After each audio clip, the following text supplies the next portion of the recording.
We'll find out if any of Eddie's killings were on a full moon. Hey, that's a lot of Hollywood baloney. Your classic werewolf could change shape anytime it wants, day or night, whenever it takes a notion to. That's why I call them shapeshifters. I got a dozen books on it. What about killing it with silver bullets? Well, sure. Silver bullets are fire. It's the only way to get rid of the damn things. They're worse than cockroaches. Okay, let's go. Let's go.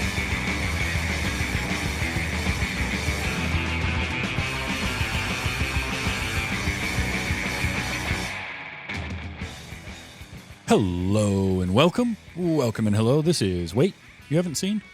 It's a show where we talk about movies, and specifically, we talk about a movie at least one of us has never seen before.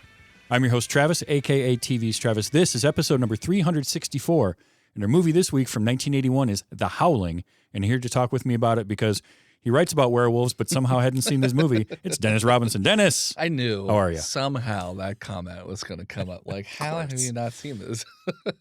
Hey, Travis, thanks for having me. I always love coming on the show, regardless of whether or not I'm also doing a thing on the side. Yeah, no, it's always great to have you here, and the chance to watch this movie with you, I thought was something that I just couldn't pass up. So your history with The Howling, whatever it may be, because I know you said when we were talking about it, you've seen bits and pieces, but never watched the whole movie. The and end. As somebody who Same as Goonies. Literally the same as Goonies. I've seen the end scene a million times, and then not really any of the other stuff in the movie. Okay, fair. So if you had asked me last week, did you watch The Howling? I would have told you, yes, I've absolutely seen The Howling. I started watching The Howling for this, and I realized I have not seen this movie all the way through. So Interesting. kind of in the same boat there. I've seen clips from it, including like the transformation scene a billion times. Yeah. I've seen bits of that scene before. I don't remember it being that long. Yeah, that's basically it. I was watching this realizing, or maybe I did and it was so long ago and it was like a late night and I had no memory of like large portions of this movie. But The Howling, 1981, directed by Joe Dante, based on a novel from 1977. Mm-hmm. That I did not know. And stars Dee Wallace, Patrick McNee, Dennis Dugan, Christopher Stone, and a host of others. I'm going to mention some other character actors that popped up in this that I really love. But the strongest memory I have of The Howling, because obviously I didn't remember much of the movie, is the name drop of it in the first Scream. You're like, hey, that werewolf movie with E.T.'s mom? Oh, The Howling. You want a horror. But what did you think overall as a just kind of early 80s horror movie? The funny thing about it is this released with two other werewolf movies in the same year. There was like this little werewolf mini renaissance at that point. Okay. Because it was this movie, Wolfen, and An American Werewolf in London were all released in 1981. Okay. I also haven't seen Wolfen yet either. Yeah, that's one I have not seen. Yeah. But what did you think of The Howling? I liked The Howling, though. It's not one of my top werewolf movies. I had a lot of questions while I was watching it. Things that I was just like, I don't really understand why for some of these things. But also, I find, when I was watching the movie, I was like, this feels like a 70s movie. Like, just like the backgrounds and everything, and like the sort of the color of it and everything like that. I was like, this feels 70s. And I looked up, it was like 81. I was like, close enough. It's pretty close. Yeah. But no, I enjoyed it. There were, like I said, there were some like weird bits in it that didn't make a lot of sense to me, but I thought it was pretty cool. I do enjoy seeing movies from around this era because things just look so different from now. Like the beginning of the movie, it's just like a porn district. Like it's all these shops that are like porn and like the Cineplex, I think, was one of the names of the place or something like that. Mm-hmm. Just all that stuff. That doesn't exist anymore because the internet is a thing. So there's no reason.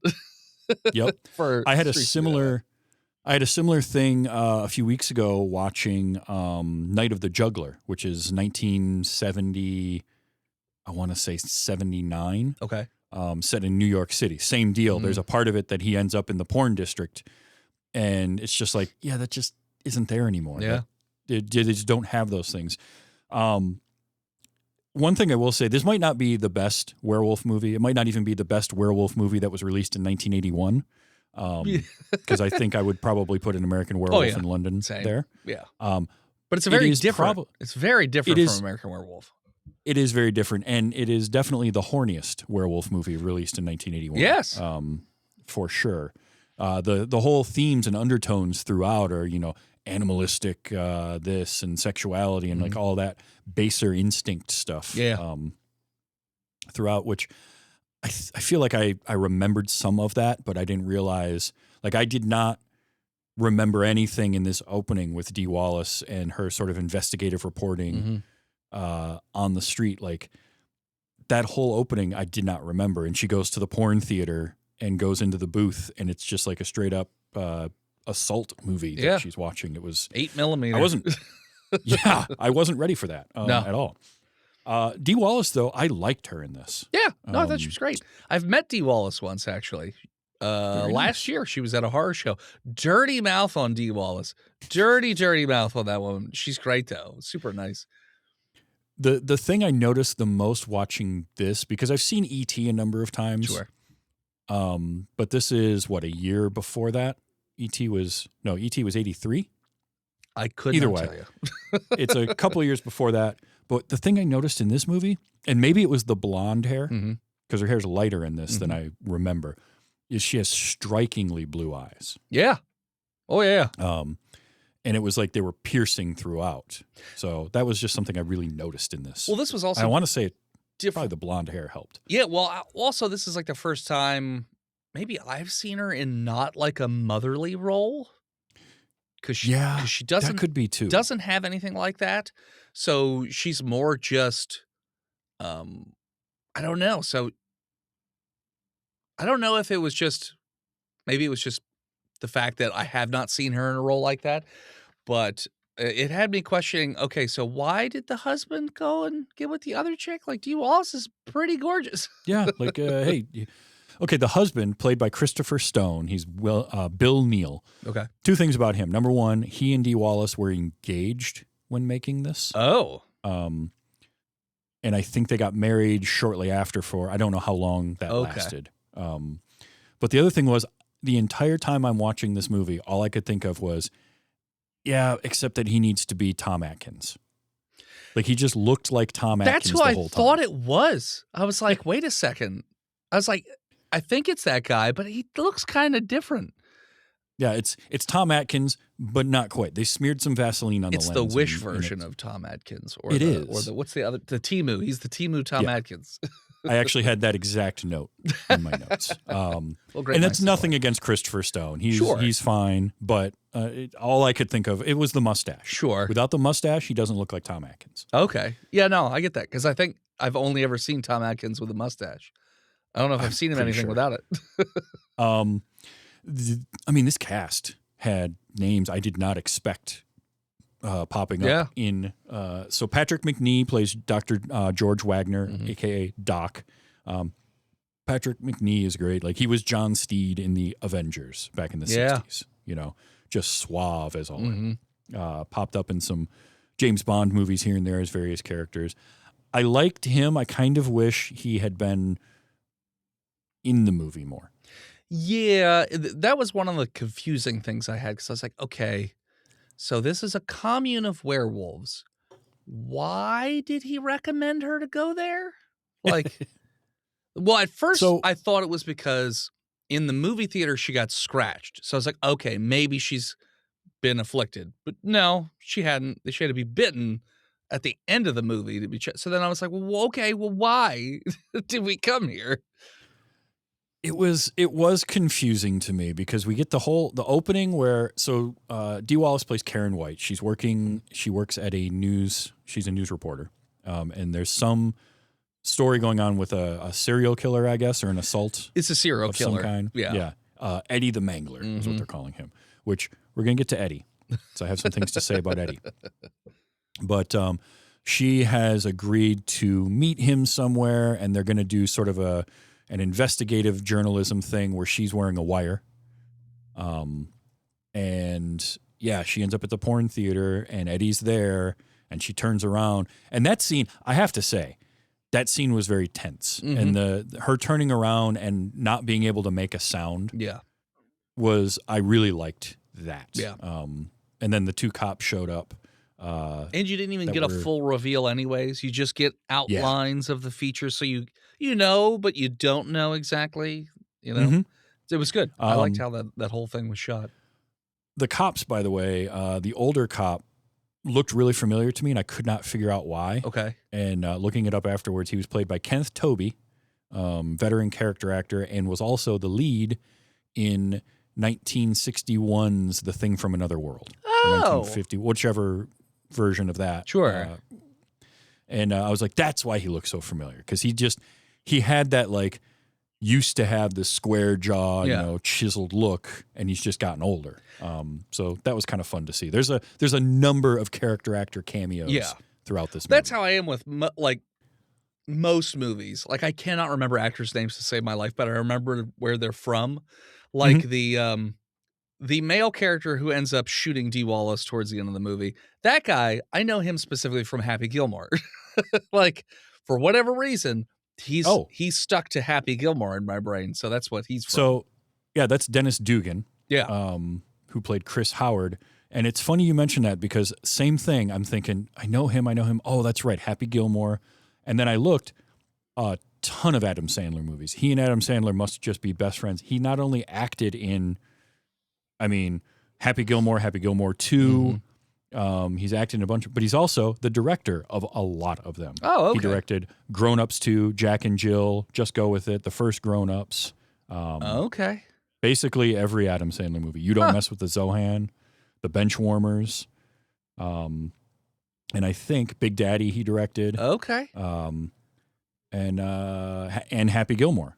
Huh. He directed Happy Gilmore. So he got into directing just a few years later. 1987, he started directing some TV stuff. Okay. And then he got his start with Problem Child in 1990. Wow, with Problem John Ritter, Child. so.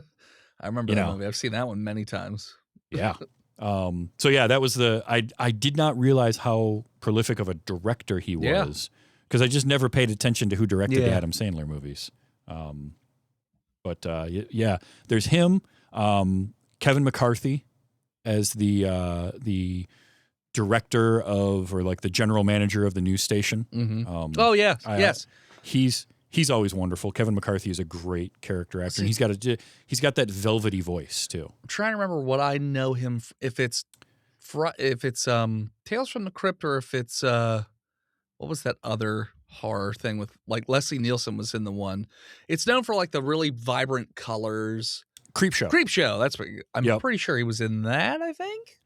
Well, he was in Creepshow, I think, but he was in UHF. He was in Invasion of the Body Snatchers, the 1956 one. He's like the main character in that. He also was in Piranha, which was made 3 years earlier by director Joe Dante. Oh, okay. So that was the thing, is Joe Dante. So the Howling was a novel, which I didn't know. 1977 it came out. The producer of this film wanted to get into making movies, and he liked horror, and he saw, especially Stephen King. He saw apparently what he saw was a Stephen King blurb on the novel The Howling. Okay. And thought this would be a cool one to do, and kind of searched around to find the rights and found them. I think it was Warner Brothers or somebody had them.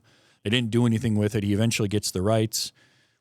A couple of directors later, they end up hiring Joe Dante to work on this after he had done Piranha. And this movie is what led Joe Dante to be able to make Gremlins. All right. Well, thank you, Howling. Yeah. Thank you for that. But yeah, Kevin McCarthy is great. Kevin McCarthy has this ability to play that like smarmy jackass really well. Yeah. And I captured a couple of his audio bits. We'll play in a little while, because they cracked me up. But yeah, Kevin McCarthy. John Carradine was the old man Earl. Yeah, I knew I saw him in something else, but I could not place what I've seen him in. One of the other people from the commune, I've seen him in a ton of things, and he always has like a deep Southern accent. Sometimes he's like a sheriff. Sometimes he's just a rich guy with a Southern accent. I can't. That is the wonderful Noble Willingham. There we go. Which is a great name. Yeah, Noble. And what I love about Noble Willingham is there was a stretch from, I would say, probably the mid-'70s to the mid-'90s where if you needed a Texan in your movie, You hired like one of two people, and one of them was Noble Willingham. He would play your Texas billionaire or oil tycoon or sheriff or whatever it was, because he had that voice, and he never did anything but that voice. And it was perfect. I love Noble Willingham. Hell, he was in an episode of TNG too, when they get stuck in the casino, I think. Yes, because there's him and there's one other actor that is very similar to him. And I used to conflate them a lot, and I don't as much anymore. But Noble Willingham, I always remember from City Slickers. Yeah, I forgot. He was the owner. He was the owner of the outing or whatever. Like, that's where they would start out. Yes. And then I will figure out who the other actor is, and I'll look him up. But he was very similar to him. But like, I love Noble Willingham. John Carradine, obviously David Carradine's father, veteran character actor, and his voice. There's something about his voice that I love too. And he makes some weird noises. I got to play. Yeah, like literally the first shot of him in the movie is him making a weird noise. Yeah, it's really funny. Let's see who else. Elizabeth Brooks was Marcia. That's the dark-haired werewolf chick, right? The dark-haired werewolf, yeah. Not the first female werewolf in a movie, but kind of the first like main character type female werewolf in a movie. Okay. I think there'd been a couple of werewolf movies prior to this that had, but most of the time it's been guys. Yeah. Men as werewolves tends to be the trope. She apparently was willing to do the nude scene that she does, but was told that it would be obscured with effects and smoke more than it was. And then saw the results and was not happy about that. And I can kind of understand that. Because I just like I didn't expect the whole red light district thing. I did not have full frontal nudity on my bingo card starting. Yeah, that was odd because it kind of just comes out of nowhere. And then it ends with, I think, rotoscoping is what I'm trying to figure out what that animation was at the end. It was stop motion. So that was stop motion too? Okay. There was a bunch of stop motion animation and like rod puppetry that they were going to do along. And then they ended up switching from the puppet to more of a suit. And when they did that, the stop motion didn't quite match up. They wanted it to make the werewolves look less human. Okay. But then that little bit of stop motion kind of at the end of that scene is sort of all that really made it into the movie. Yeah, there's only one other, and that's the escape scene where they're driving away, and it's just 3 werewolves in stop motion on the road. And I'm like, this is so out of place. Yeah. Like, why is this in here? Yeah, and I do want to talk about the special effects shortly because there's some fun stuff in there. But I also have to mention, I mentioned Kenneth Tobey. 2 other character actors with small parts were Slim Pickens is the sheriff, Sam Newfield. I mean, Slim Pickens is great. All I ever think of with him is riding the atomic bomb at the end of Doctor Strangelove. Oh, that's him. Okay. Yeah. That's awesome. That's his IMDb photo too. I mean, great. You know what? If you're going to have one, that would be it. Right. And then the other one was Dick Miller popping up as Walter Paisley, the bookstore owner. Isn't he in like most of Joe Dante's movies? Yes, he is in almost every Joe Dante movie. I think until because I think Dick Miller passed away a couple years ago. But yeah, he's in basically all of them. I know, like I love him in Gremlins. Yep. And yeah, he passed away in 2019. Oh, okay. For some reason, I thought he passed away even earlier than that. Yeah. But he plays Walter Paisley, and that was a name that he played a bunch. So there's Walter Paisley was his name in a Roger Corman movie called A Bucket of Blood. Okay. In 1959. And since then, he's played a character named Roger Paisley, or Walter Paisley. Sorry. Walter Paisley in a bunch of movies over like 60 years. Huh. He was in Bucket of Blood, this movie, Twilight Zone, the movie, he played Walter Paisley. Chopping Mall. I remember Chopping Mall. That was, his character was Walter in that. Night of the Creeps. Okay. He even did it in 2009 in The Haunted World of El Superbeasto. Oh, okay. I was about to say like, oh, is that like a through character? It's like, no, he dies in Chopping Mall, so it's definitely not the same Like I was like, oh, maybe it's sort of a narrative character who like explains things. Nope, that's not it. just kind of a fun running gag. Fun running gag. Cast Dick Miller, and call him Walter. And A Bucket of Blood was a Roger Corman film. Roger Corman has a cameo in this movie. Does he? And it's right at the beginning, and it is when Dee Wallace is standing in the phone booth. It's the guy standing behind the phone booth. And I love it because she says, Jesus, there's a guy standing right outside the booth now. and then a few minutes later when she leaves, it's Roger Corman that walks into it. I didn't even notice. There was a few of those because this movie has like this fun, Joe Dante always had that tongue-in-cheek nature to his. Sure. There's a bunch of werewolf Easter eggs in this movie. Oh, I loved them. I loved that. I mean, he did it with Piranha, and so he just kept it going. Sure. You know, Gremlins and Gremlins 2 are obviously very satirical. Mm-hmm. This one isn't as like overtly funny as something like Gremlins. I think Gremlins, he leaned in more to the ridiculous humor. This is plays it a little more self-serious. Yeah, I would say so. But it's very silly. Yeah. In its own way. Yeah. Although I don't know. Like all the stuff with Dick Miller. Yeah, well, sure. Yeah, everything with Dick Miller is pretty silly, but or Dennis Dugan, I would say too. A lot of the earlier stuff is pretty silly with him too. I don't know. Maybe in the 80s this would have been seen as more scary as I don't know. But now we're kind of desensitized to a lot of things. Some things seem sillier. That's true. Yes, I think in its era it would have been looked at a little bit hard. Like it would have appeared a little harsher, I think, than it is for sure. And a lot of that is the special effects. Rob Bottin did the effects for this. Oh, okay. He had worked on Piranha, did this, and went from here to The Thing. Wow. So, and originally Rick Baker was signed on to do this movie, and then left that to go work on American Werewolf in London. Yeah.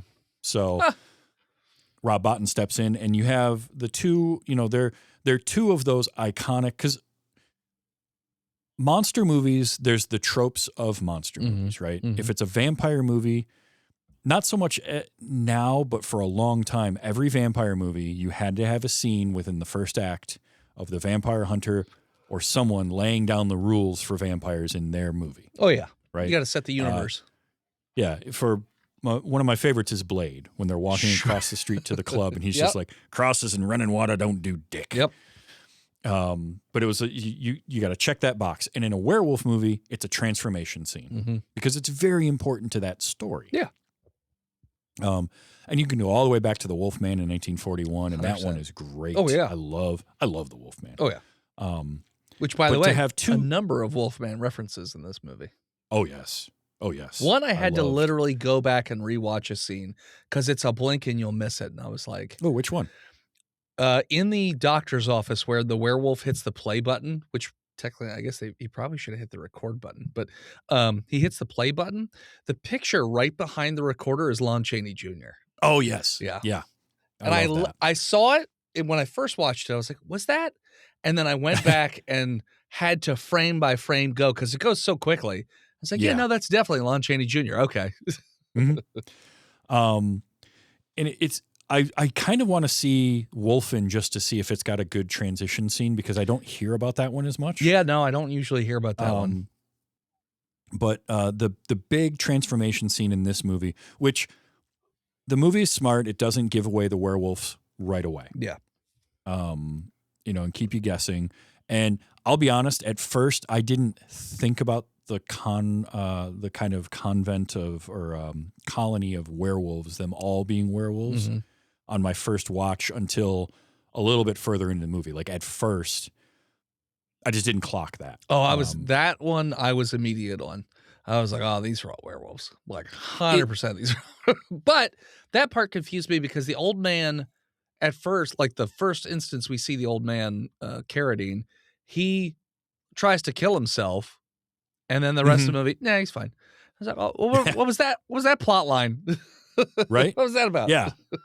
But it didn't register to me that they were all werewolves at first. And when I watched it a second time, I caught that bit with John Carradine where he's just like, I got to burn. And that's when, later on you learn like that's one of the only ways to get rid of werewolves in this world. Yeah. Made sense. But I was so focused on it's a werewolf movie, and in the beginning, you know whomever Eddie is, he's the werewolf. Yeah. Because you even get the voice modulation. Yeah. Yep. And everything. Which so that actor, I thought that was... I only remember from Star Trek. So, yes. So that's Robert Picardo. Yeah. Playing Eddie. And you never see him fully. Like, the very beginning, you get a couple shots of his face, but it's kind of obscured and it's just part of his face. And the funny thing was he had a quote talking about this movie. Let's see if I can find it because it was pretty good. There were times during shooting, Robert Picardo was very despondent about the hours he had to spend in makeup. I was going to say, because the first time you see him, he has a lot of things because he's like bullet holes and other things like on his face. And then Dee Wallace throws acid in his face. And the next time you see him, his makeup's even crazier because like half of his face is melted off. I really liked that second look of his character. Like that was really cool. Oh, yeah. Rob Bottin he went for it. Yeah. And he would give you visuals that stick with you. Yeah. But I love this quote from Robert Picardo. He's like, one day, after spending 6.5 hours in the makeup chair, I was thinking, I was trained at Yale. I had 2 leading roles on Broadway. My first acting role in California, my face gets melted in a low-budget horror movie. And all the crew were like, Bob, next time read the script all the way through. Yep. Yeah. And but Picardo also is one who showed up in a bunch of Dante movies as cameos. Like him and Dick Miller would just be in them in somewhere. I guess he's in Gremlins 2. He's in Gremlins 2. I think he's got a small spot in The Burbs. Okay. And whatnot. But Robert Picardo, yes. First thing I think of with him is the doctor from Voyager. Either that or the voice of the Johnny Cab in Total Recall. Because he did that as well. I didn't know that. Okay. But he's great. And I got to see him at Dragon Con last year. Oh, nice. And he's wonderful. Awesome. You can just tell, like, and now he's doing more Star Trek work as the Doctor again. Yeah, in, that one of the new new show. series. Yeah. Starfleet Academy, I think. Yes. Yeah. So that's great, and he's wonderful in this. But I saw his name in the opening credits, and then I kept looking for him, and I didn't, because you never see his full face. I'm like, where's Robert Picardo? And it wasn't until the transformation scene in those scenes in the office, and I'm like, I'm squinting and I'm tilting my head and like looking at the screen trying to find the right angle, like, because moving my head around is going to change the angle of the scene. It's like when you're doing a racing video game, you got to move the controller around. Yep, exactly. And then I finally figured out, I'm like, oh, that's him. Okay. So Robert Picardo was great. The colony of werewolves idea is kind of fun. Oh yeah. It's just one of those again where I wish we had more with Dr. Wagner because I guess he's a werewolf, but we never see him transform. We see everybody else go through some form of transformation. Yeah. They shoot him before he ever transforms. Yeah. The rest, like only a few. And how many freaking werewolves were there? Because we knew Eddie. Yep. And then we have the scene on the beach when they first get to the colony. Yep. They're all werewolves. See everybody there. Yeah. But then they rounded them all up and locked them in that barn at the end and lit it on fire. Yep. So I'm like, okay, no more werewolves. Oh, nope, we've got more werewolves outside. Then we find out the sheriff is a werewolf. Yep. Okay. But then there were more. Like they just kept showing up. There were werewolves everywhere. I think part of the ones that were at the very end, well, one, her husband was not with the rest of the group for whatever reason. But also they showed where they started like ripping a hole in the barn. So I think it was implied that some of them got out that way before they burned up too bad. Now it would have been good if they had shown some like charred werewolves towards the end, like, oh, okay, these got out or whatever. But yeah, that's fine. But like overall, it's a very it's a lot of. I kind of like how we start in LA and immediately go out into an isolated place away from the city. Yeah. That's where all the werewolves are. And the fact that there's this colony of werewolves and they're not a cohesive family of werewolves necessarily. Yeah. They all get along some of them more than others. Sure. And that kind of felt realistic to me in how I would think of something like that, because it's probably Dr. Wagner that was like bringing them all together. Oh yeah, 100%. I mean, they kind of touch on that towards the end where, Wagner's trying to say, no, we're not going to do this. And then they scratch him across the face. And they say, no, you're trying to make I think it's Carradine says, like, you're trying to fight nature, essentially. Like, oh yeah, those are our prey. I may have captured that. We're not, we're not trying to live with these guys and do all that stuff. Where it seemed like Doc Wagner was trying to civilize them a little bit so that way they could be better integrated with society like he is, because he can, live in LA and nobody knows any better as far as him being a werewolf. But those other guys, they could not. No, it reminded me a little bit, and maybe this movie had some influence on something like Vampire the Masquerade. Okay. Where in that world, now it's more the vampires than the werewolves in that world, but in that world, part of it is that the vampires need to uphold this masquerade in order to survive, because obviously they're feeding off of humans, but you can't just be running around biting people because you'll draw too much attention, and there's more humans than there are vampires. Yeah. So it kind of gave me that feel. Like Wagner is he's maybe been a werewolf for a while, and he figures this is a better way. Yeah. We can evolve and be better. Mm-hmm. And he is a psychologist, I think is what he's supposed to be. I think. They never say what he's a doctor of. Yeah. Yeah, I'm not sure if he's a psychologist, psychiatrist. I'm not sure. He does like the group therapy thing at one point, and he has like the TV show, the talk show or whatever. But it just felt like he had this idea to like evolve and elevate the werewolves and integrate with society, and that will somehow be easier. And then you've got especially the Quists, which was, I'm assuming Eddie is part of that family, since the character's name is Eddie Quist. Oh, it was? Okay. Yeah, because they mentioned that when Chris and Donna go to the morgue. Like, oh, Eddie Quist, yeah, he's still with John Doe's. But you had Eddie, Marcia, and T.C. Quist. Okay, I knew the two were siblings. Family. I just didn't realize. I must not have been paying attention for the Eddie part.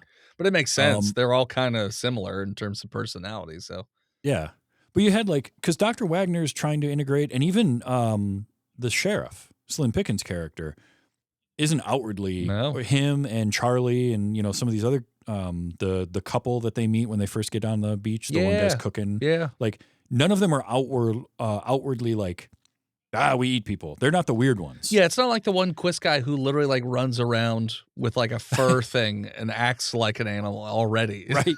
It's like, okay, bud, make it more obvious. Yeah, I'm gonna run around on all fours wearing fur and sniffing at the ground. Yeah, okay, dude. And then you got his creepy sister. Yeah, who's like, Travis. I don't know. I think I could fix her. Maybe you could. Maybe. No. But no, I like how, again, a thing that I feel like they could have explored more, and maybe the novel does. Sure. I don't know how close this is to the novel even. I know I accidentally, because I was trying to figure out, did I miss why they went to the commune? Let me go back and Wikipedia this thing, because sometimes they'll put it in the plot. No, it just says they go. But the first time I clicked on it, I didn't realize there was a book either. And I'm reading it, and the first line is about the main character, I think, getting raped at her home, which is why she's having so much trauma. And I was like, oh, okay, this is not what I watched. And then I realized, it's because it's a book. So... yeah. So yeah, in the movie, the trauma is her deal with Eddie. Yeah. In the booth, and that's what because the Doc Wagner is somehow associated with the news station. Yeah. He's having the session with her, and it's like, hey, you should go up to my colony, which that should have sent up some red flags for her, but whatever, it's fine. She trusts this guy. But it's like all of that sends her up there, and then. There's also the bit about Bill runs like gyms or something. That's his business, and he's a vegetarian. Yeah. They bring it up quite a bit because then later on, after he gets infected, he's like, "Oh no, I'm good with meat. It's fine. It's delicious." Which again, Karen You should be more worried about these things than you are. Well, she took that way too in stride. Karen makes a lot of questionable decisions, such as, hey, if you hear a noise outside in the dark woods, you don't go wandering out with a flashlight to see what it is. Like, I was like, are these people, do they want to die? Especially a 1970s flashlight, because that flashlight's going to die. Yeah. It's going to stop working. Yeah. Now, granted, it's probably made out of metal, so you could probably kill just about anything other than a werewolf that comes at you, but still.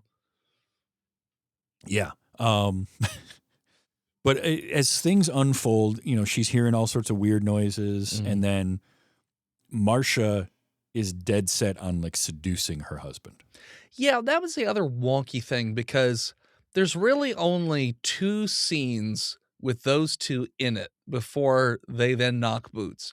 There's the initial scene on the beach where it's mostly just a passing glance, not really a whole lot more to it, but you can tell Marcia's got a thing for him. Yeah. And then the second time he takes the rabbits, George, to the cabin, and she tries to kiss him. And I'm like, this is a really weird setup. Is the setup for this essentially he's horny because Dee Wallace isn't putting out, so therefore he just turns to the crazy lady? I was like, I feel like there's some missing scenes here to flesh this out a bit more. There's like a passing mention of Karen and Bill like not meshing right. Yeah, since her attack, because he tries to initiate something and she doesn't want to, and then I forget when it is. I know it's at the commune. She tries to start something and he doesn't want to. Yeah, that's I don't remember when that where in the series of events did that one fall? I think that is just before he goes out in the woods, or maybe it's when he got back from that. Yeah, I can't remember. I couldn't remember if he'd already been bitten and infected or not. Can't remember. I'm not sure, but I know they also I think she says something to the doctor early on about it too, possibly. But you're right. It's not fleshed out enough. Yeah. It's not really brought up enough. So then because there's when he first meets Marcia on the beach, he says I'm looking for my wife. He's trying to back out of it. Yeah. And she's kind of, going after him pretty strong. Yeah. But yeah, then all of a sudden he's just like, all right, I guess we're going to do this now. And that was it. Let's see other thing. So my confusion also with this movie is, okay, so once you get infected with lycanthropy, what does that entail? Because, all of a sudden the husband's name's Bill, right? Yeah. Okay. Bill hits Dee Wallace in the face. He gets way more aggressive. Now he's apologetic about it, but that doesn't matter. He just gets way more aggressive. He also gets really horny for the other chick immediately after switching. And then at the end of the movie, he basically tries to kill Dee Wallace. But then at the very end, Dee Wallace is a werewolf and she's totally fine and normal. It's like, wow, what are the rules? and there was something I read about that was supposed to be Karen fighting the more aggressive and evil nature. Okay. And that's partly why she looked different as a werewolf too. She was much softer and more approachable. She was much cuter. She as looked a like a werewolf. pelachito. Yes. Again, I feel like those are themes, because there was these themes running with Dr. Wagner talking about sort of baser instincts and all of that. And I feel like the story wants to dive into that side of it more. And it just never really does. Yeah. Because it does. If I have a complaint, overall I enjoyed the movie. Oh, yeah. I think it's a lot of fun. Yeah. If I had a complaint, it's just they tried to stuff a little too much plot into this. Yeah. But then have these long stretches where nothing's going on. The whole time, was it Donna finds the cabin in the middle of the woods? Yeah, there's a lot of walking to and fro scenes in this where it's okay, we get it. Move to the next scene. Yeah, this is a cool setup, but let's pick up the pace a little bit. The pace drags in certain spots, and then they try to shove a whole lot of story into these little short bursts. Yeah, and then there were these little red herrings that don't make sense when you look at things as a whole. For instance, when Dee Wallace's character Karen and I think the other chick she was with is a werewolf lady. They hear a noise, they go investigate, and it's a dead cow. It's like, okay, well, Oh yeah. everybody in here is a werewolf, so who's eating this guy's cows? And if I was that guy, if I was the werewolf farmer, I'd be like, okay, who's eating my freaking cows? You want a cow, you ask. You pay me for the cow, exactly. something like that. It's just odd that, I don't know, that it would go down that way, I suppose, in a commune where it seems like all of these people have been at least together for quite some time anyways. Yeah. Yeah. That's Donna, by the way. I was thinking of Terry is the reporter. Yeah, okay. That finds the cabin and all of that. She's the one that ends up getting attacked by Eddie. Yeah. Which that scene was confusing to me because there was no so Eddie picks her up and she's kicking her feet or whatever, and then his head just kind of goes around where her head is. And there's no blood at that point. There's no sound. So I'm like, did he bite her? She just stops kicking. And then the next scene there's like little blood drips. So I was like, okay, I guess he killed her. I feel like that was we have this really cool mask and makeup work, but we can't actually have it interacting with her. Sure. Like we can't show her bite. Like it's rubber. Yeah. And it's just going to look like rubber. That's fair. So they had to hide that somehow. I was just confused I think for also, a second. I think I read something about they shot the movie in 28 days. Wow. But then they did some reshoots, and I think some of that scene was part of those. Okay. Which is partly why that transformation, so much of it is in close-up. Okay. Is they didn't have the sets anymore, so they were just like in Joe Dante's office. Okay. Shooting that stuff, but yeah, there were a couple parts where you're just like, wait, hold on, what's going on? Yeah. But that's all. I mean, that's low budget filmmaking. Sure. Like you got to hide things. Yeah. But yeah, which doesn't feel necessarily like a low budget film because the effects were so good. They probably could have shortened that first Eddie Werewolf transformation by a little bit. They could have, but at the same time, I mean, if you remember the one from American Werewolf in London, that goes on for quite a while. That too, one Rick does Baker go on one. for quite a while, but that one felt more when I was watching, because I watched them both then afterwards. And the American Werewolf one, there's always something kind of, how do I want to describe it? Like new happening. Like the transformation is progressing in like a very linear sort of way where you can understand. Whereas in the Howling one, it almost felt like it was kind of jumping back and forth and not a lot was happening. And then after a while, okay, now we've moved part, where the snout starts. Because a lot of it was like just bubbling face and hands and whatnot. I'm like, okay, where's this going? And then it didn't do anything really until then the snout started to extend. I said, okay, now we're back on it. All right, boom, boom, boom. Yeah, it felt like the Rick Baker stuff had more of a progression. Yeah.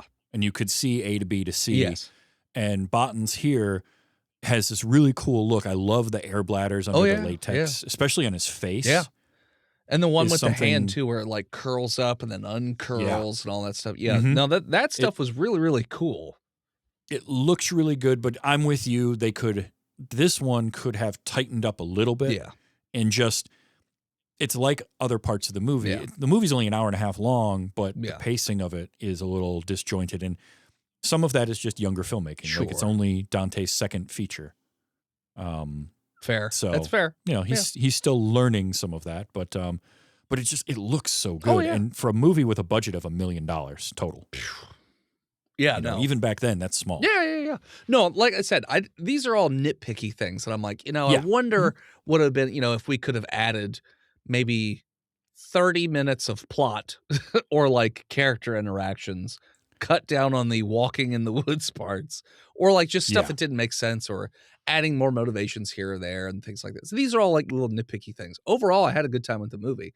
And it did some things that I hadn't seen before in other werewolf movies too. And it didn't go off of the standard werewolf tropes as much, even though it did sort of shout those out. Like when Dennis Dugan's character and the other lady are first starting to research the werewolves, and they go back home, they're literally watching the Wolfman. Yeah. Well, I like that, and I love Dick Miller's character like giving them, information on werewolves and Yep. and how, that's just Hollywood baloney. Yep. Like this is the real deal. Yeah. And that's some of that kind of satire and sort of the self-referential of like, we know what we're doing. We know what we're making. And I love that. Or even Dennis Dugan's character watching the cartoon at The one big point when he's bad on the wolf. phone with Yes, Terry, yes. and it's When the big she's bad literally wolf. getting murdered, I think that's when. Yeah. Yeah. Is that scene. Now, there were 3 Howling novels. There was the Howling 2, and the Howling 3 Echoes Okay. that were released between, it was 77, 79, and 85. Okay. But this film, again, made for about $1 million. Rough box office was somewhere close to $18 million. Oh, wow, so it was nice. a moderate Yeah. hit. Yeah. Enough so that it spawned many I sequels. was gonna say there were quite a few, and one of them I haven't seen any of the sequels, but I know one of them is Australian based. Something about marsupials or something like that. So I love the Howling, right? 1981. And it was actually reviewed fairly well. Okay.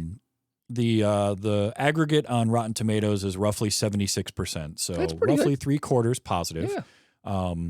The one that I did read that I loved was Siskel and Ebert talked about it. Okay. Gene Siskel liked it a lot. Okay. Which was not normal for him. He was not one to like horror and or creature movies. Yeah. And Roger Ebert was like, this is kind of the silliest movie I've seen in a while. And I loved his quote of, "It's worth your money if you get a ticket 2 for 1." Okay. So he didn't love it. Sure. But overall, it was It's well not received. the worst review I've seen of a movie that I liked from those guys. No. So No, not at all. But here are some of these sequel names. So 1985, they decided to make a sequel to it. And it's Howling 2, Your Sister is a Werewolf. okay. And then we had Howling 3, The Marsupials. There we go. I want to see that because I want to know what the hell that is about. I just know that it's in Australia. That's all I know about it. Are they were kangaroos? I literally got nothing. Because I'm telling you right now, if it's not were kangaroos, someone's doing it wrong. I don't think they are. I think there's, for some reason, I seem to recall of seeing a like split second of a scene where there's like a tent. I think it's in that movie. I think they're just werewolves. But I also feel like you could have drop bears. They're pretty close. I mean, that's what you need, right? Is a drop bear. Yeah. A shape-shifting drop bear. That's right. But I feel like the effects don't do as well as those movies go on, which is kind of weird to think about because you'd think, well, the older movie, the first time at it probably won't look as nice. They could just reuse those suits or something. But for whatever reason, I seem to recall, they don't look as good as it goes on. Some of that ends up being you start doing these sequels and like you don't bring back Rob Bottin. Mm-hmm. And so you've got different people working on it. They don't have maybe the same ability or the same amount of time or the same budget. It's kind of like the Friday the 13th franchise started off with Tom Savini. Oh, okay. I didn't know he And was in that one. Or I didn't know he was the effects guy for that Yeah, one. he did the effects for that one, and after that movie, he didn't really do any of them. And there's a noticeable difference between the first movie and the second and third. Okay. In terms of like just the quality of stuff that they were doing because it's Tom Savini. Sure. But there was Howling 4, the original Nightmare, which I think I read something about that was another adaptation of the novel, but trying to be more faithful Okay. to the novel, maybe. Okay. And then we had Howling 5, The Rebirth. These are all That one in I've the seen the 80s, by title way. of. Oh, so they put all of these out in the 80s? Okay. I have to imagine 85. some of these are straight to home movie. I think from 3 on they Okay. are, or maybe 4, but it was like 85, 87, 88, 89. Wow. They did Howling 6, The Freaks in 1991. Okay. Howling, New Moon Rising in 1995. And then we had a long break before The Howling Reborn in 2011. Wow. And there's talk of a remake of the original. In May 2015, Imagi Entertainment got the rights to remake it. Okay. And in 2020, Andy Muschietti was hired to direct. He did It and It Chapter 2 Oh, okay. and also The Flash. Oh, okay. So I'm not completely sold Sure. on I don't know that we need a remake of it. It would be like doing a remake of American Werewolf in London. I don't Yeah. I don't really want that. I didn't love American Werewolf in Paris, although I didn't hate that one. Sure. That one is more silly and goofy, though, I think. Yeah. Not everything needs a remake. The only thing, if you remade it, but they never do that. I would say maybe they could tighten some things up and fix stuff, but no, they'll just mess up other things. So it won't be. Yeah, I feel like this movie is such a product of its time. Yes. It's going to lose. Because I was just, when you were talking about that, I'm sitting here thinking about okay, well, first off, how many things are going to change? Well, the whole beginning part is not going to work because none of those places exist anymore. Right. It's okay. You got to completely redo that. Yep. And then you have to deal with all the technology issues. You just have a cell phone in your pocket all the time. So yeah, the flashlight's not going to go out. And I would, whatever else. I mean, that could be interesting into how does a colony of werewolves exist in modern day? Sure. And how do they pull that off, and how do they recruit new people? Yeah. Because I feel like Dr. Wagner was bringing Karen to the colony to recruit her and Bill into things. That's what I was thinking, but then towards the end, it was like they never had any seeming intention of trying to even do that. You think they build it up, or you got to tempt her throughout the movie. Nah, the only thing that happened was that Marcia wanted to bang Bill, so she bit him. Done.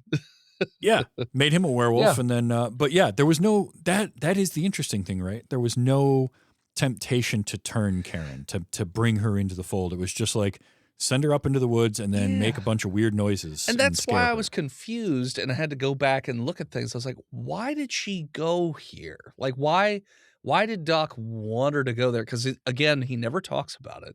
So I don't know. I don't know what the motivation to send them there other than the movie needs to happen. I got some clips. I got to play some of these because there was some good stuff here. From the opening moments, there's a few moments here in this kind of almost like a cold open, but it's not, because we got our opening credits to start things.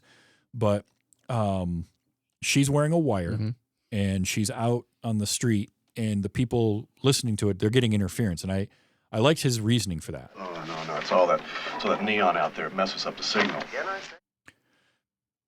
I think that works. I think neon lights can affect that, but I have no idea. No idea. It's one of those, it's like Star Trek. They're saying words. Yeah. Those sound like they could work. There was the first shot of Dee Wallace is her walking down that alley, and the guy stops her, and this exchange cracked me up. How much? Eddie? John. That's not how you answer that question. No. You don't answer that question by asking, "Are you Eddie?" Yeah. Because that's not going to work. And then for him to be like, The newsleys turned into a werewolf. Oh, that was when they're at the end of the movie. That's the end of the movie. Yeah. I put that in the wrong spot, but the news guy, the news anchor, who is another one. He popped up in Gremlins as well, and I cannot remember his name, but he had basically like a cameo as the same character. Okay. On the news in Gremlins. Okay.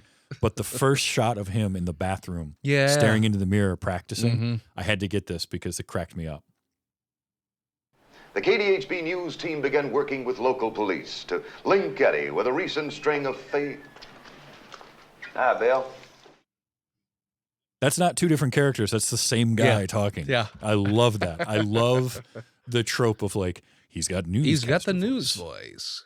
It killed me. And he had to redo, while he was practicing that, it was tickling me because he's saying a line and he's like, it's too newsy. We have to be more dramatic about it. And he would re-say the line and I was like, okay.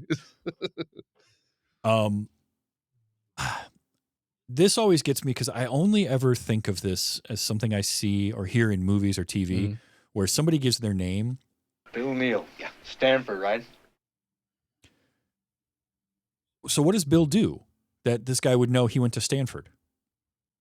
Because he says he runs gyms and sells gym equipment or something, or I don't know. But I've always heard that in movies and television where it's like, oh yeah, Frank Jimmy from Yale. It's like, I don't know anybody that's ever said that to someone. I have heard that. Well, I mean, I think I've only ever heard it in a sports setting. Like people That I could always see. talk about college and stuff like that. And it does depend a little bit on the college. I've also heard that with writers. They'll always talk about like what school they went to. Like, oh, I'm a Brown or, whatever. I've heard it with that. You just don't hear it as much often because who cares? Yeah. It just tickled me. Where it's like, oh yeah, you're from Stanford. Yeah. Then I mentioned the voice modulation, but this. Mm-hmm. That's something you could probably do a little bit better today. Sure. I will say. Sure.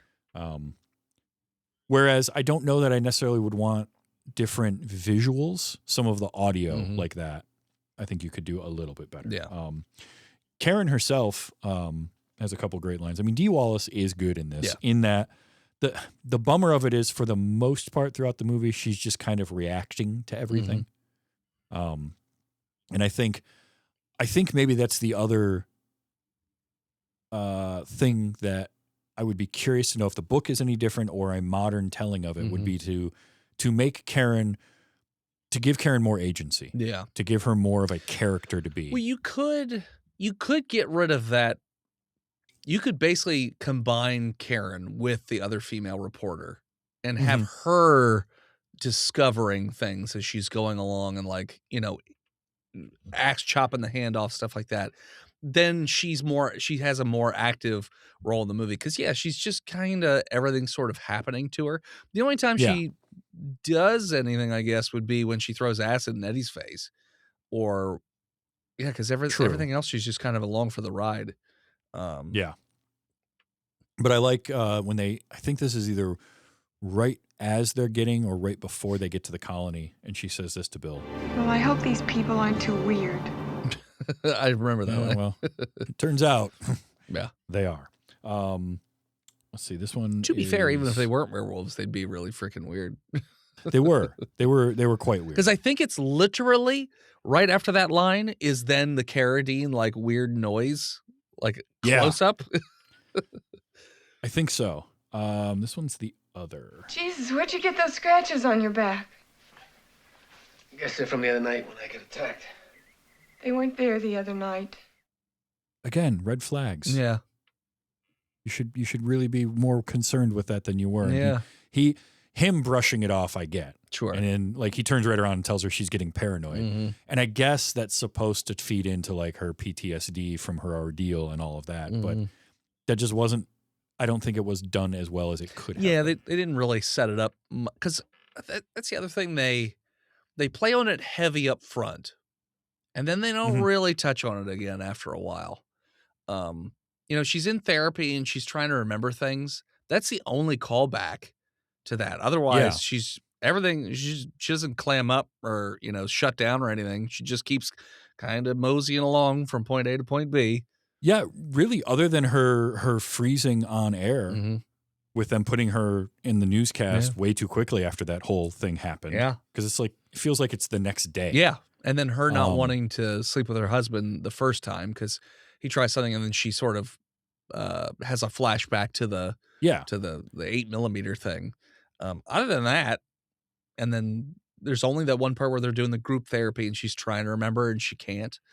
I don't think they touched on it again after she got to the colony, to be honest. Not enough. Like it's her hearing things at night and then the husband being like, oh, you're just hearing the wind or you're hearing a dog. But she is hearing it. Yeah. We know that. So as an audience, that doesn't really play as well. Yeah. I don't know. I also love this greeting when Terry shows up after, because she calls Terry when things start getting weird. And I like Terry showing up to the colony and then you get, Hello, good friend. Hello. hello, good friend. Hello, good friend. I now want to greet everyone like at Dragon Con. Yep. Hello, good friend. Just do that. Hello, good friend.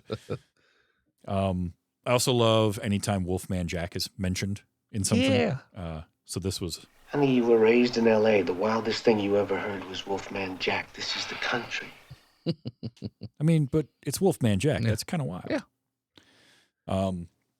Speaking of, that was Bill, and I loved this exchange. This is when he first meets Marsha. What's in it? It's good. if I ask somebody what's in it when they pour me something and their response is it's good, I'm probably not drinking. No. Definitely not I a say- group of random strangers. Random people, Yeah. yes. I say that having had almost that exact exchange with Phil. Well, yeah. Phil will say, yeah, you can't trust anything But- Phil says either. Yeah. No, that's true. But yeah, I was just like, dude, don't drink that. Yeah. It's who knows what she spiked with that. It's all yeah. it's all cow's blood. Mhm. And then I like later on when he's eating, he's just like mowing down on whatever beef they gave him. Oh, really? I get hungry enough, I'll eat anything. Yeah? Yeah, is that true? No, you wouldn't. Like there was a thing in one of the trivia bits about Donna mentions being a Scientologist at one point. Yeah, I do remember that. I was like, oh, I didn't even realize that was a thing back then. Yeah, and like the part of the trivia that cracked me up was something to do with like a Scientologist would never believe any of what Dr. Wagner was telling them or something. And it's like, yeah, but she said she tried Scientology, Yeah. not that she was a Scientologist. But it's a far more likely for a Scientologist to get involved with this group than it would be for a vegetarian to suddenly just start chowing down on beef. Yeah. Unless they don't know. Also, We had a work party where he was a pescatarian. I'm like, why are you bothering? And we had somebody had made buffalo chicken dip, and he was just going to town on it. We're like, hey, buddy, like, that's buffalo chicken dip. Haha, you're funny. And just kept eating it. I'm like, no. There's a reason you like it so much, because it's got murder in it. Yep. Kevin McCarthy, who really only shows up at the beginning of the movie and then right at the end. They had him for a couple of days. It's fine, but I loved it. But this moment, after she has her little freak out on the air, well, first she comes in and he's like, "Hey, how you doing? You're looking great," you know, and he gives the name of Everybody wants to see the lady who caught Eddie the Mangler. right, Eddie the Mangler, which is that's such a 70s like name for a serial killer. It's great. And then immediately as she walks away, you get this exchange. Good luck. Boy, she seems shaky. Looked fine to me. Like just no regard for her whatsoever. Oh, yeah, sure, yeah. That's the standard TV producer trope of like, whatever. Like, as long as it gets done, you know. And I mean, and you could that sort of was borne out towards the end of the movie too, where they're like, if she freezes, cut to commercial like immediately, like, didn't care, doesn't care. Which I thought it was odd that they would put her on the air so soon after everything happened anyways. Like, me, I don't know, give her a psych eval or something. You would think. Yeah. But that was part of her plan, right? Sure. So maybe she pushed for that. But, yeah, you know, she gets on air and then immediately freezes. Yeah. They pull her off the air. And then this is such a terrible, terrible thing to say. But I will admit it made me laugh. Who knows? Maybe she's pregnant. I'm like, oh, really, dude? Just makes me hate the character so much. And Kevin McCarthy is so good at delivering those kinds of lines. Yeah. And then he immediately sees himself when they're running his editorial, and it's him, and he just looks at it and says, Now there is a pro.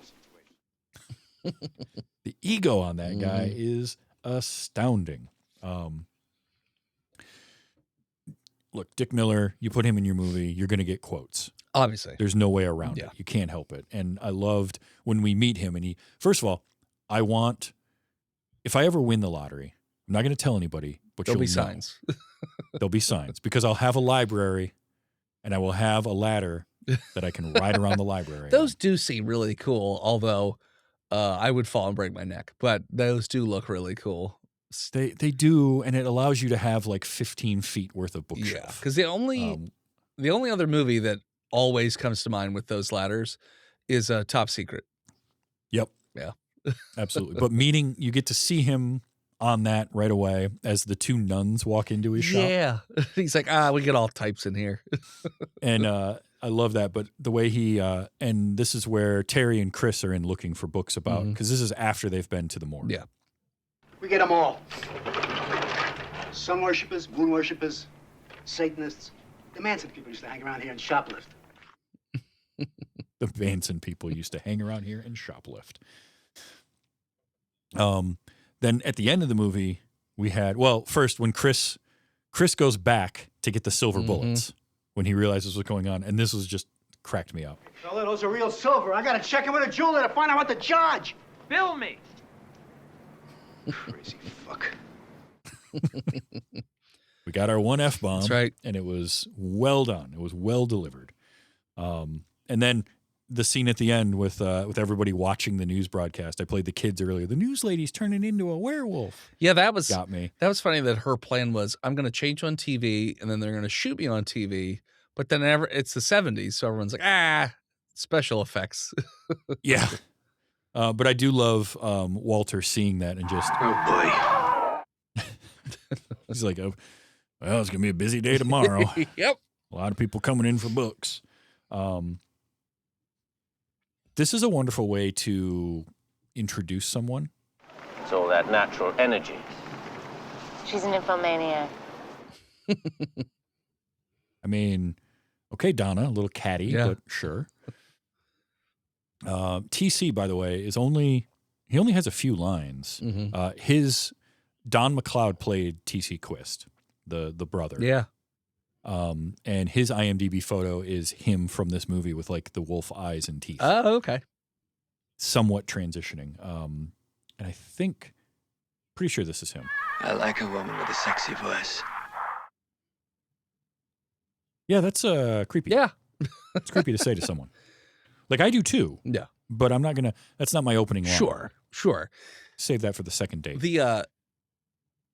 I will say around that time in that movie, or at least the barn part where Dennis Dugan shows up with the gun. Before that, when Dennis Dugan confronts Eddie, and Eddie has the gun and just gives it back to him, I was like, okay. I was like, how's this going to play out? Oh, he's just going to give it to him. Okay, he's dumb. Yeah. Yeah, because his assumption is, he's just got bullet. Regular bullets. You can't kill me. Can't kill me with that. And I also like when he called him. Come on, bright boy. Yeah, Bright Boy. He keeps calling him Bright Boy. That's great. That was, I can hear Robert Picardo in there in that scene. Up to that point, you could have convinced me it was a different actor. But that whole scene with Dennis Dugan, I'm like, that's Robert Picardo. I just hear the voice. Yeah.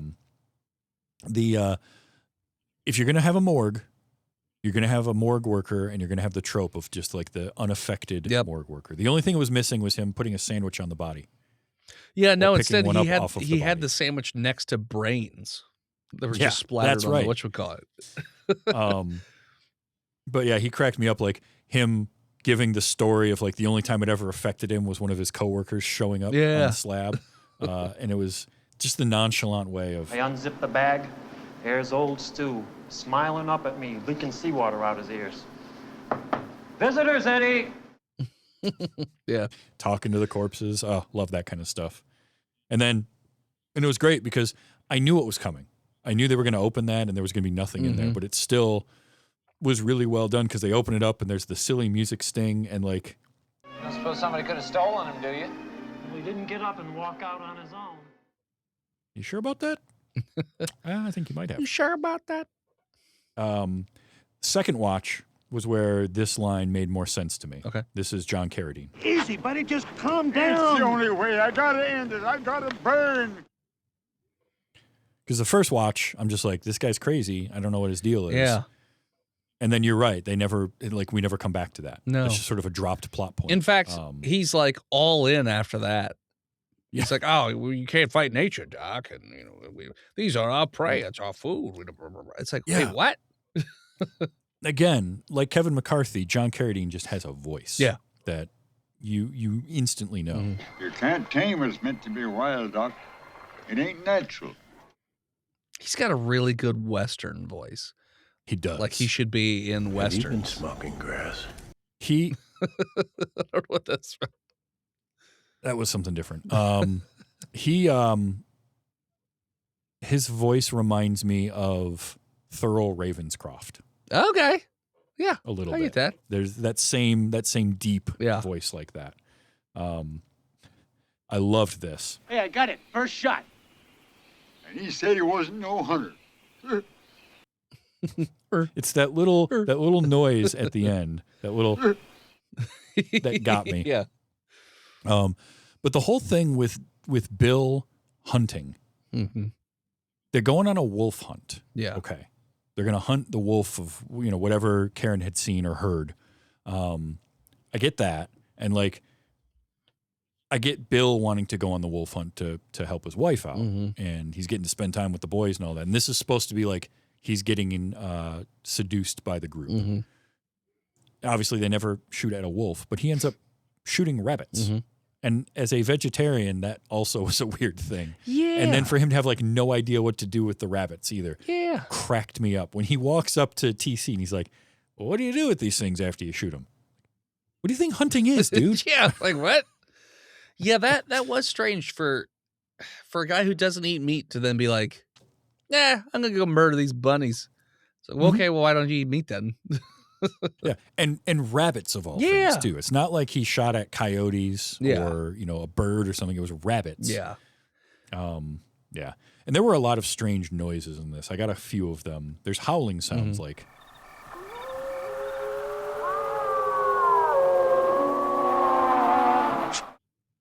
There's a lot of them. Yeah, there's like those parts. Is almost like they basically just did a mix of an actual wolf howl. It sounded like there was maybe some cat in there too. Yeah, and then some humans trying to do a wolf howl or something like that. It did give me that kind of feeling. I think this was another one. This I think is just wolf, but no, those are human. Yeah, that's mixed in there. That's mixed in there. I just labeled this weird noise. That's a cat. Or something. Or a human pretending to be a cat. Could be a cat or a coyote, maybe? Maybe. Maybe. I could see coyote. I always get laughs. Laughs are just a thing I love to capture. This is that guy right at the beginning. Not Eddie. Which is a pretty good one. Yeah. That's very like bird-like laugh. I got two more. This is that was Dee Wallace with this like groan of I don't know what's happening and I don't want to be here. Yeah. Kind of killed me. And then the music in this movie throughout. There were moments in it. The music is some of the most like on the nose satire in parts because it goes so dramatic and so over the top at moments. And I got this one. I think I don't remember when this is now. This is during the hunt. It's like circus music. Yeah, it's like almost and I was like, that feels so out of place for the rest of the tone of this movie. Yeah, it was very silly. Oh, I almost forgot about that boy's fart blood out. I still think it was UFOs. Like, who are you fooling there? Yeah. Because that has to be for Bill. Yeah. Right? He has to be like putting that on for Bill because everyone else there's a werewolf. Yeah, exactly. Yeah. That's one of those things where it's like, I think it's like they wrote the movie without remembering how it ended. And they're like, oh, yeah, that's right. We're all werewolves. Oh, okay. Well, whatever. Or, new theory, Earl is the one mutilating the cows. Okay. And so now he's trying to come up with the reasons why the cows are getting mutilated. Okay. Oh, it's UFOs mutilating the cows. You've heard the stories, but he's just like old and can't remember stuff and goes out and eats cow raw. I don't know. I did get Noble Willingham. Come on out of there now, miss. We've been waiting for you. He's just got that voice. Just really does. And then, again, Dr. Wagner never gets shot beforehand, but I kind of liked. Thank God. Yeah, that was the wonky thing. So I was like, I guess he doesn't like being a werewolf. And yeah, again, I think that's something I would have liked them to explore more. Is maybe that's why he's trying to integrate more. Yeah, is like he sees it more as a curse or a burden. But why? Because they don't have, it's not like a normal werewolf trope where moon turns full, they change, They don't have any control over themselves. No, they have complete control over themselves.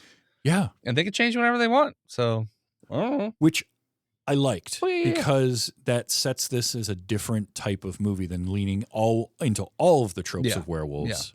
And it only being, because the one problem with the changing during a full moon thing is you end up with a movie like Werewolf, where you have a full moon for like 5 straight nights. Yeah, that is one thing that always bugs me about them. Like, how is it every night they're having an issue? It should be every month. There's one werewolf movie either needs to like have these breaks of months, or it has to all happen in a single night. Yeah, the full moon thing's always wonky in movies because I mean, if you look at a movie like Van Helsing, when it gets covered up by the clouds, he changes back, and I'm like, well, okay, so if you're just in a room with no windows, you're fine? Yeah, exactly. Like, what? Yeah. This is I don't understand. And from a storytelling aspect, that's real smart of the Howling to do because now you don't have You're not limited. to worry about, you're not limited and you don't have that internal logic that can break. Yeah. And I think there's only once that they have somebody changing during the day, and that's where the friend gets attacked.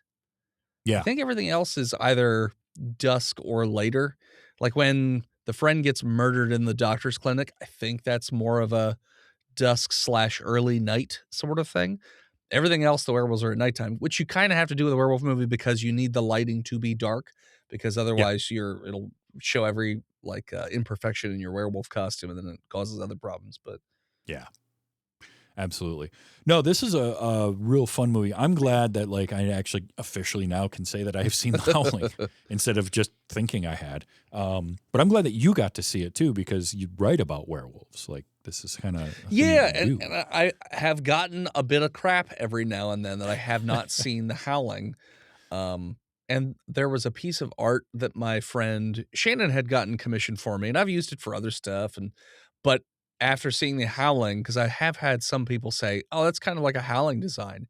After watching, I'm like, oh, yeah, no, that definitely looks like a Howling design with the big sort of almost, I don't want to call them fluffy ears, but there's like tufts of fur on the top of them. Yep. They have a very distinct sort of design to it that you don't see in most werewolf movies anyways. No, and that is the biggest strength, I think, of this movie is those effects, the work that Rob Bottin did, and whether we're going to nitpick on it or not, it looks good. And the werewolf costume looks good. And I think I understand why this got a bunch of sequels. Yeah. Because it does have that feel of just the type of movie that would get sequels. I don't know where they go with it, but because we had a colony of wolves and at least one of them we know survived at the end, I kind of like that. So I'm glad that you finally got to see this one. Yeah, me too. It's interesting that this one did get a bunch of sequels, but it's not as well regarded as American Werewolf in London, which didn't really get any sequels until much later. It got that one, American Werewolf in Paris, which I guess is a sequel. It's kind of. Yeah, it's a sequel/remake. Yeah. But the interesting thing with them is they're not the same kind of movie because Landis leaned much more into the dark humor in London versus this being kind of satirical and tongue-in-cheek. Yeah. Which then makes me more curious about what Wolfen's like. Yeah. Oh, I'm very curious about that. And it's just interesting that they both came out the same year and they had people involved in both. Rick Baker was on The Howling and then left that to go work on American Werewolf. And it's funny how that will happen in cycles. You'll get somehow 2 movies about an asteroid hitting Earth happened in the same year, or that is always weird how that happens. Like it happens those twin lot. movies. It's like a producer is out somewhere and overhears a conversation. It's like, that's a good idea. I should do that. And then they make their competing movie. Yeah. Or you're just hitting very simple tropes. Like this helped kind of usher back in monster movies because really there was a period there where they weren't making a lot of monster movies. And between, movies like this, American Werewolf in London, Friday the 13th, Halloween, it kind of got started with something like Texas Chainsaw Massacre and those movies where horror never really went away, but there was like this renaissance of more. And it got more mainstream too. Yep. And even though they were always being made on lower budgets, they were more widely distributed, and it was something that a lot of people would go and see. Yeah. And I'm glad that we got that, because over time we've seen a lot of these types of movies, whether it be your vampire movies or your werewolf movies, refine the type of movie it is, and you get something like eventually Dog Soldiers from Neil Marshall, and that kind of thing. Where would this rank in an upper tier of werewolf movies for you, or does it kind of sit somewhere in the middle? I mean, I was thinking about that today without having time to actually list them all down. And I was like, would this go in my top 5? And then my question would be, what counts as a werewolf movie? Is it a movie with a werewolf in it? Like Van Helsing has a werewolf in it, but I wouldn't necessarily call it a werewolf movie. Or is it is a werewolf movie strictly about like werewolves are the thing? That's true, because I wouldn't think of Van Helsing as a vampire movie either, even though it has Dracula in it.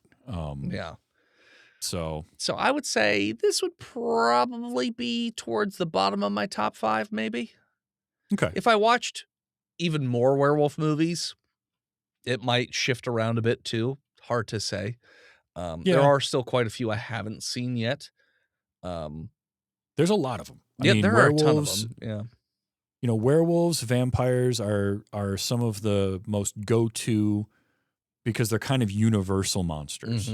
And I mean that in terms of like everyone knows about them, not just the Universal monster movies from Universal Studios, but like werewolves and vampires have been a part of storytelling for so long.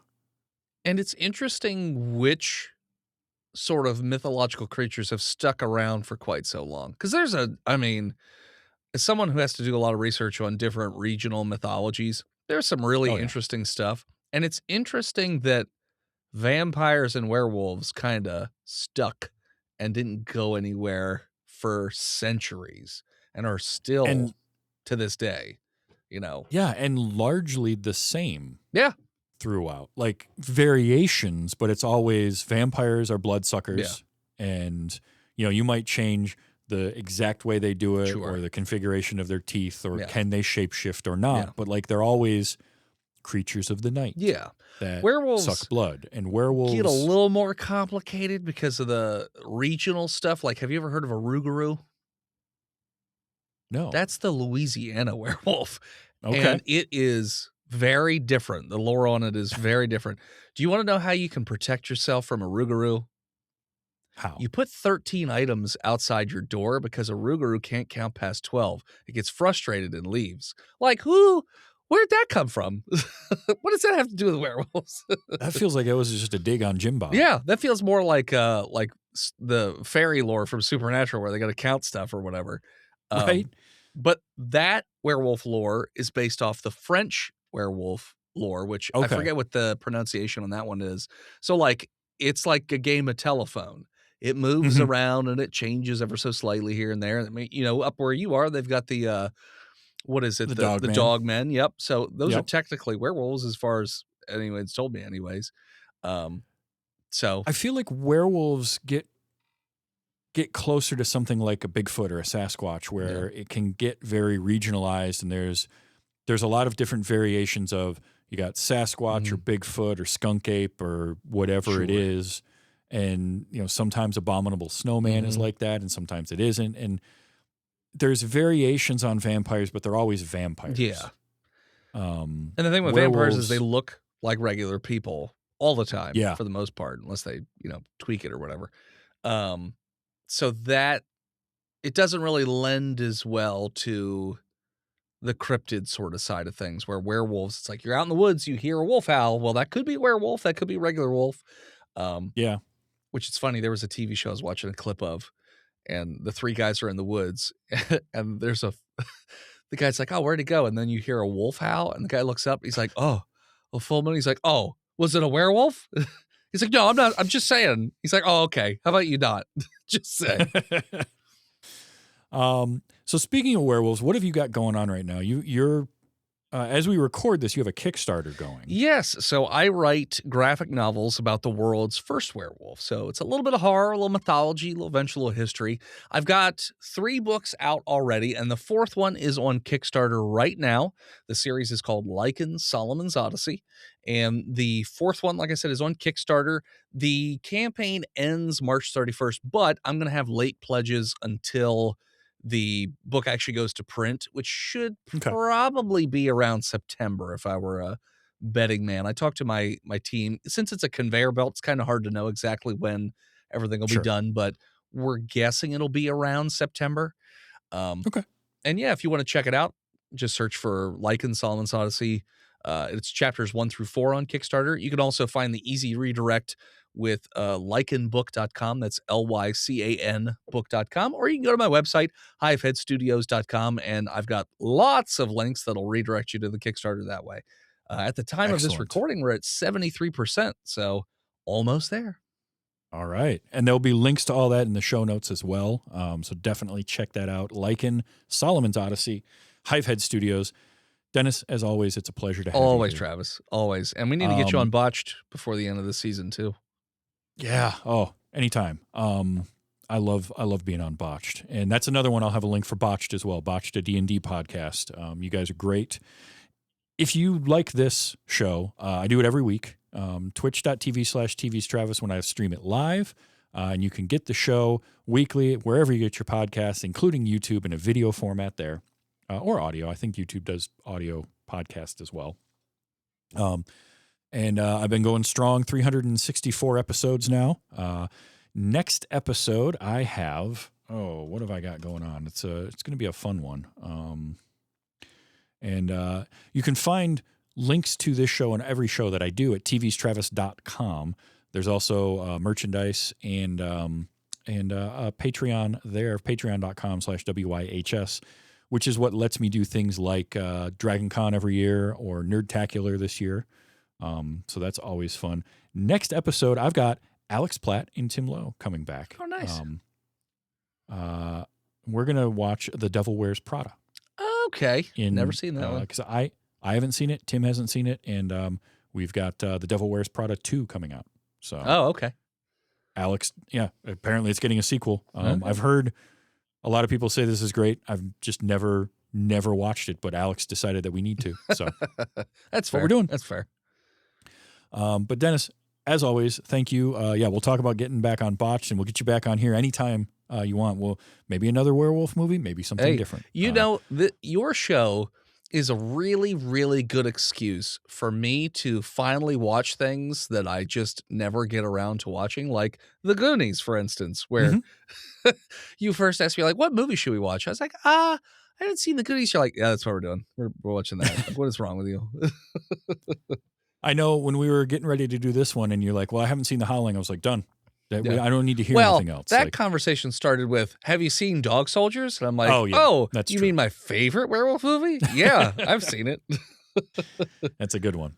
Definitely. So come back for The Devil Wears Prada. Dennis, good luck with the Kickstarter. We're gonna push that over the line. If you like werewolf graphic novels, and I love the mythology part of it too. Yeah, those are two. So, like, I always loved werewolves, but I also got really into mythology back during God of War days. Like, when I got into that, I got really into Greek mythology. Oh, I bet. And then in Botched, I got it really into other mythologies because we did a season where it was set in New York City, like a cultural melting pot. So that's how I know about Rougarous and Leshies and all kinds of different stuff, because I just researched all these different regions of mythology. I was like, oh my gosh, this would be such a fun little sandbox to play in terms of, combining these two worlds together. Oh, love it. So definitely check all that out. And until next time, just remember to enjoy your movies. And even if there's werewolves out there, still be excellent to each other.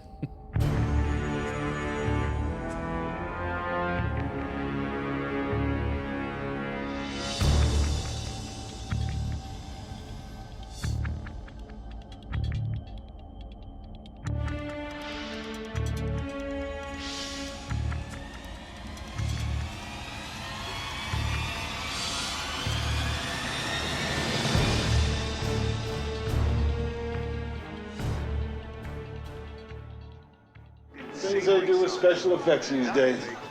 Did you see the one about the guy in the spaceship? It was real. He turned into a werewolf and they shot her. You're plastic. Doesn't mean it wasn't real. It's probably my favorite I love line that in the entire movie. It's is that so whole good. part. Doesn't mean it wasn't real.